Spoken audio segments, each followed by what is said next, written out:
Tanggal 26 April tahun 1945. Yesus sedang berjalan di depan para rasul, seorang diri, dekat sebuah pagar tanam tanaman kaktus berduri, yang daun-daunnya berkilau dalam cahaya matahari dan kelihatan seolah mengejek semua tanaman lainnya yang meranggas. Orang dapat melihat pada tumbuh-tumbuhan itu beberapa gelintir buah-buahan yang bertahan yang karena usia telah menjadi merah bata warnanya dan sekuntum bunga ganjil yang tumbuh awal yang cemerlang menyukakan hati dalam warnanya yang kuning kemerahan. Di belakangnya, para rasul tengah berbisik-bisik satu sama lain, dan aku mendapat kesan bahwa mereka sungguh tidak sedang berbicara memuji sang guru. Sekonyong-konyong Yesus berpaling ke belakang dan berkata, "Teruslah mengamati angin dan kau tidak akan pernah menabur, tataplah awan dan kau tidak akan pernah menuai." Itu adalah suatu pepatah kuno dan aku mengikutinya. Dan kalian dapat melihat bahwa di mana kalian khawatir akan angin jahat dan tidak ingin berhenti, aku menemukan tanah yang subur dan kemungkinan untuk menabur. Dan kendati awan-awan, kalian, yang, dapat aku katakan, di mana kalian tidak ingin kerahiman memperlihatkan berkas-berkas sinarnya, aku yakin bahwa aku telah menuai. Tetapi, tidak seorang pun meminta engkau untuk mengerjakan mukjizat. Iman mereka kepadamu sangat aneh. Dan apakah kau pikir, Thomas, bahwa iman dibuktikan hanya dengan meminta mukjizat? Kau salah. Justru tepat kebalikannya. Jika seorang menghendaki suatu mukjizat untuk dapat percaya, itu berarti bahwa tanpa bukti nyata mukjizat, dia tidak akan percaya. Barang siapa yang sebaliknya berkata, "Aku percaya," pada perkataan orang lain, menunjukkan iman yang paling besar. Jadi, orang-orang Samaria lebih baik dari kami? Aku tidak berkata begitu, tapi dalam keadaan cacat rohani, mereka telah menunjukkan kapasitas yang jauh lebih besar untuk mengerti Allah dibandingkan orang-orang percaya di Palestina. Kau akan sangat sering mendapati itu dalam masa hidupmu, dan aku akan memintamu untuk mengingat peristiwa ini, agar kau tahu bagaimana bersikap terhadap jiwa-jiwa yang berpaling kepada iman akan Kristus. Tetapi, Yesus, maafkan aku memberitahumu, aku pikir bahwa dengan segala kedengkian melawan engkau, tidak ada baiknya bagimu untuk membangkitkan dakwaan-dakwaan baru. Andai para anggota Mahkamah Agama tahu bahwa engkau telah, kau dapat dengan sangat tepat mengatakan, "Mengasihi, sebab itulah apa yang telah aku lakukan dan aku lakukan," Yakobus. Dan sebab kau adalah sepupuku, kau dapat mengerti bahwa aku tak dapat tidak mengasihi. Aku telah menunjukkan itu kepadamu bahwa aku selalu mengasihi juga mereka yang menentang aku di kalangan kaum kerabat dan orang-orang sedaerahku. Dan haruskah aku tidak mengasihi orang-orang itu yang menghormati aku meski mereka tidak mengenal aku? Para anggota Mahkamah Agama boleh saja melakukan segala yang jahat sesuka mereka. Tapi tidak akan menjadi pertimbangan di masa mendatang bahwa suatu kejahatan yang demikian akan menghentikan pancaran kemahahadiranku dan kemahaefektifan kasihku. Bagaimanapun, aku tidak akan mencegah Mahkamah Agama menemukan dakwaan-dakwaan dalam kedengkian mereka. Tapi, Guru, engkau menghamburkan waktumu di negeri penyembah berhala, sementara begitu banyak tempat di Israel menantikan engkau. Engkau katakan bahwa setiap saat haruslah dikonsekrasikan bagi Allah. Bukankah waktu yang dilewatkan di sini adalah sia-sia? Hari yang dilewatkan untuk mengumpulkan domba-domba yang hilang bukanlah sia-sia. Bukan sia-sia, Filipus. Dikatakan, orang menggandakan persembahan dengan mentaati hukum, tapi dengan berbelas kasihan dia mempersembahkan kurban. Dikatakan, berikanlah kepada Yang Maha Tinggi sebagaimana Ia telah memberimu, semurah hati sebanyak yang mampu kau lakukan. Aku melakukan itu, sahabatku, dan waktu yang dibaktikan untuk kurban bukanlah sia-sia.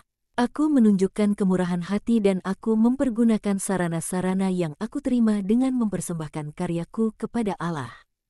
Oleh karena itu, tenanglah. Bagaimanapun, barang siapa yang menghendaki suatu permintaan mukjizat guna menjadi yakin bahwa orang-orang di Sikhar percaya padaku, sekarang akan puas. Orang itu tentunya mengikuti kita untuk suatu alasan. Marilah kita berhenti. Seorang laki-laki sesungguhnya datang menghampiri mereka. Dia kelihatan bongkok di bawah suatu buntalan besar yang dia panggul di atas pundaknya. Ketika dia melihat kelompok itu berhenti, dia pun berhenti. Dia ingin mencelakai kita. Dia berhenti sebab dia melihat bahwa kita memperhatikannya. Oh, mereka adalah orang-orang Samaria. Apakah kau yakin, Petrus? Tentu saja aku yakin. Baiklah, jika demikian, kalian semua tinggal di sini. Aku akan pergi menemuinya. Tidak akan pernah, Tuhanku. Jika engkau pergi, aku akan pergi juga.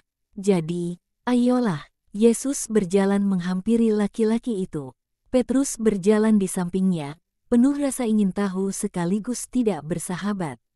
Ketika mereka beberapa yard darinya, Yesus berkata, "Apakah yang kau inginkan, sobat? Siapakah yang kau cari? Engkau. Mengapakah kau tidak mencari aku ketika aku di kota? Aku tidak berani. Andai engkau menolakku di hadapan semua orang, aku akan terlalu menderita dan akan sangat malu. Kau dapat memanggilku begitu aku sendirian bersama para muridku. Aku berharap dapat menemui engkau ketika engkau sendirian, seperti yang dilakukan Potinai. Aku juga punya alasan yang sangat kuat untuk sendirian bersamamu. Apakah yang kau inginkan? Apakah yang kau bawa dengan sangat berat di atas pundakmu? Istriku, suatu roh telah merasukinya dan menjadikannya tubuh yang mati dan inteligensi yang tumpul. Aku harus menyuapinya, mengenakan pakaian padanya dan menggendongnya seperti seorang bayi. Semuanya terjadi sekonyong-konyong, tanpa sakit. Mereka menyebutnya perempuan yang kerasukan. Ini sangat membuatku menderita, dan juga kerja keras, dan juga biaya. Lihatlah, laki-laki itu meletakkan di atas tanah buntalannya yang berisi sebentuk tubuh tanpa daya terbungkus mantol, seolah sebuah karung, dan dia menyingkapkan sebentuk wajah seorang perempuan yang masih muda. Andai dia tidak bernapas, orang akan mengatakan bahwa dia sudah mati. Matanya terpejam, mulutnya sedikit ternganga, wajahnya kelihatan seolah dia telah mengembuskan napas terakhirnya. Yesus membungkuk di atas perempuan malang yang terbaring di atas tanah. Menatapnya, menatap si laki-laki, apakah kau pikir bahwa aku dapat? Mengapakah kau percaya? Sebab engkau adalah Kristus, tapi kau tidak melihat suatu pun yang dapat membuktikannya. Aku mendengarkan sabdamu, itu sudah cukup, Petrus. Apakah kau mendengarnya? Bagaimanakah pendapatmu apa yang harus aku lakukan sekarang, di hadapan iman yang begitu kuat? Baik, Guru, engkau, aku, seturut kehendakmu. Bagaimanapun, Petrus merasa sangat malu. Ya, aku akan melakukan seturut kehendakku. Sobat, lihatlah. Yesus meraih tangan perempuan itu dan berkata, keluarlah darinya. Aku menghendakinya. Si perempuan, yang selama itu tak bergerak, dihentakkan oleh suatu goncangan yang mengerikan. Pada awalnya dia diam, lalu dia berteriak-teriak dan mengerang dan akhirnya meledak dalam suatu teriakan nyaring. Pada saat mana dia membuka kedua matanya lebar-lebar seolah dia terbangun dari suatu mimpi buruk. Dia lalu tenang dan dengan bingung dia memandang sekeliling. Melihat pertama-tama pada Yesus, laki-laki tak dikenal yang tersenyum padanya. Dia lalu melihat debu jalanan di mana dia terbaring. Dia melihat pada seberkas rerumputan yang tumbuh di pinggir jalan dan di atas mana putik-putik kecil putih merah bunga-bunga daisy yang tampak bagai mutiara siap mekar dalam berkas-berkas lingkaran cahaya. Dia melihat pada pagar tanam-tanaman kaktus, pada langit biru jernih, dan memandang berkeliling dia melihat suaminya, yang penuh antusias mengamati setiap geraknya. Dia tersenyum dan sekarang, sepenuhnya bebas, dia melompat dan mencari perlindungan pada dada suaminya, yang membelainya dan memeluknya seraya menangis. Ada apa? Bagaimana aku ada di sini? Kenapa? Siapakah orang itu? Ia adalah Yesus, Sang Mesias. Kau sakit dan ia telah menyembuhkanmu. Katakan padanya bahwa kau mengasihinya. Oh, ya, terima kasih. Tapi apa yang terjadi denganku? Anak-anakku, Simon, aku tidak ingat masa lalu, tapi aku ingat aku punya beberapa anak. Yesus berkata, kau tidak perlu ingat masa lalu. Selalu ingatlah hari ini. dan jadilah baik. Selamat tinggal, jadilah baik dan Allah akan besertamu. Dan Yesus undur diri dengan cepat, dengan disertai berkat dari keduanya. Ketika ia tiba di tempat para murid lainnya yang tetap tinggal di belakang, dekat pagar tanam-tanaman, ia tidak berbicara kepada mereka. Tapi ia berkata kepada Petrus, "Jadi, kau tadi yakin bahwa orang itu ingin mencelakaiku. Apakah yang hendak kau katakan sekarang? Simon, Simon, betapa masih sangat kurangnya kau untuk menjadi sempurna. Betapa sangat kurangnya kalian semua, terkecuali penyembahan berhala mereka yang terkenal. Kalian memiliki semua dosa dari orang-orang itu dan masih ditambah lagi kesombongan dalam menghakimi yang lain. Marilah kita bersantap sekarang. Kita tak dapat tiba ke tempat yang aku kehendaki sebelum malam. Kita akan tidur di lumbung, jika kita tak dapat menemukan tempat yang lebih baik." Kedua-belas rasul, dengan perasaan bersalah dalam hati mereka, duduk tanpa berbicara dan menyantap makanan mereka. Hari yang damai dan matahari bersinar di negeri yang melandai ke suatu dataran dalam gelombang naik turun yang lembut. Sesudah bersantap, mereka beristirahat sejenak, hingga Yesus berdiri dan berkata, "Simon dan Andreas, ikutlah bersamaku. Aku hendak melihat apakah rumah itu bersahabat atau tidak."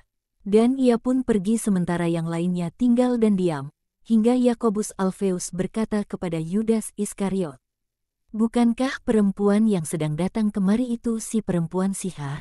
Ya, aku mengenali pakaiannya. Aku heran apakah yang dia inginkan. Dia pasti sedang pergi ke tujuannya," jawab Petrus sebal hati. "Tidak, dia sedang melihat ke arah kita, melindungi matanya dengan tangannya." Mereka mengamatinya hingga perempuan itu tiba dekat mereka dan bertanya dengan suara lirih, "Di manakah guru kalian?" "Ia pergi." "Mengapa kau menginginkannya?" "Aku membutuhkannya." "Ia tidak menghabiskan waktunya dengan perempuan," jawab Petrus kasar. "Aku tahu, ia tidak menghabiskannya dengan perempuan. Tapi aku adalah jiwa seorang perempuan yang membutuhkannya. Biarkan dia," saran Yudas Alfeus. Dan ia menjawab Potinai, "Tunggulah. Ia akan segera kembali." Perempuan itu undur diri ke sebuah pojok di mana jalanan menikung dan dia tinggal diam membisu, sementara tak seorang pun mempedulikannya. Yesus segera kembali dan Petrus berkata, "Itu guru. Katakan padanya apa yang kau inginkan dan cepatlah." Perempuan itu bahkan tidak menjawab kepadanya, tapi menghampiri Yesus dan berlutut di depan kakinya. Dia diam. "Potinai, apakah yang kau inginkan dariku?" "Pertolonganmu, Tuhan. Aku begitu lemah, dan aku tidak ingin berdosa lagi. Aku sudah mengatakannya kepada laki-laki itu. Tapi sekarang sesudah aku bukan lagi seorang pendosa, aku tidak tahu apa-apa. Aku tidak tahu apa yang baik. Apakah yang harus aku lakukan? Sudi katakanlah kepadaku. Aku ini lumpur. Tapi kakimu menapaki jalanan untuk pergi kepada jiwa-jiwa. Injaklah lumpurku, tapi datanglah kepada jiwaku dengan nasihatmu." Dia pun menangis. "Kau tak dapat mengikuti aku, seorang perempuan sendirian. Tapi jika kau sungguh tak ingin berdosa lagi dan kau ingin belajar bagaimana tidak berdosa, maka pulanglah ke rumahmu dengan budi yang bertobat dan nantikanlah.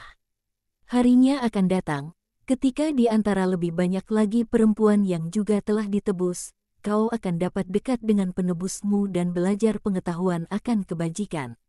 Pergilah, janganlah takut, bertekunlah dalam kehendakmu yang sekarang untuk tidak berdosa lagi. Selamat tinggal." Perempuan itu mencium tanah, bangkit berdiri, undur diri beberapa yard, dan lalu pergi, menuju Sikhar.